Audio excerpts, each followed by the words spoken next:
মানিক সাহার জঙ্গল রাজের বিরুদ্ধে এই মানিক সাহা হাই হাই সন্ত্রাসীদের মদতদাতা রাজ্য মানিক সাহা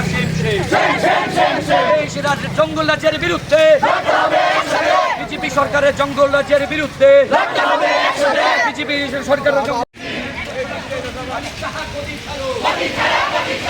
সন্ত্রাসীদের কালো হাত ভেঙে দিন, গুড়িয়ে দিন, সন্ত্রাসীদের কালো হাত ভেঙে দিন,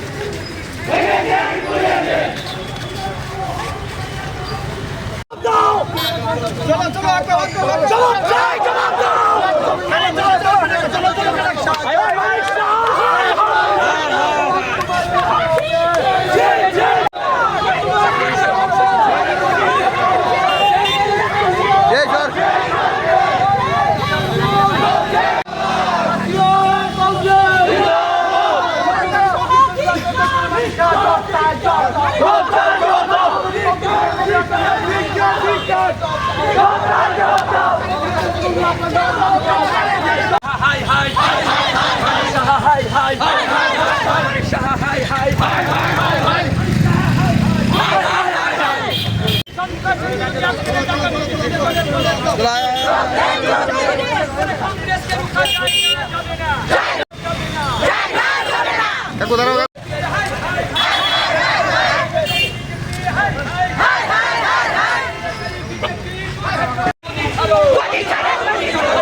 স্বরাষ্ট্রমন্ত্রী মানিক সাহা গদি ছাড়ো, স্বরাষ্ট্রমন্ত্রী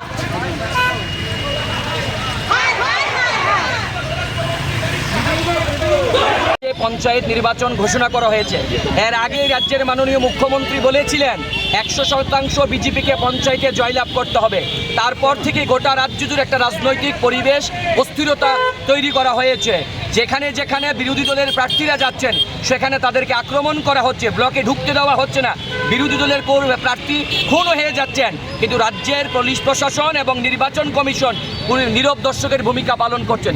আজকে যখন আমাদের বিধায়ক উদয়পুর টেপানিয়াতে ব্লকে যান, সেখানে নমিনেশন সাবমিট করতে ওনার উপর আক্রমণ, কংগ্রেস দলের কর্মী দুর্বর আক্রমণ, প্রার্থীদের মাথা ফাটিয়ে দেওয়া হয়েছে। মাননীয় সভাপতি আশিস সাহা যখন বক্সনগর ব্লকে যান, উনাকে রাস্তায় আটকে দেওয়া হয়, বোম ছুঁড়ে মারা হয়। গোটা রাজ্য জুড়ে একটা অস্থির পরিবেশ তৈরি হয়েছে। এর প্রতিবাদ জানিয়ে আজকে আমরা আগরতলা সদর জেলা কংগ্রেসের পক্ষ থেকে একটা বিক্ষোভ প্রতিবাদী মিছিল করছি। আমরা জানান দিতে যাচ্ছি বিজেপিকে, রক্ত ঝরিয়ে এবং সন্ত্রাস করে কংগ্রেসকে রোখা যায় না এবং কংগ্রেস গণতন্ত্রের পক্ষে শেষ রক্তবিন্দু পর্যন্ত লড়াই করবে।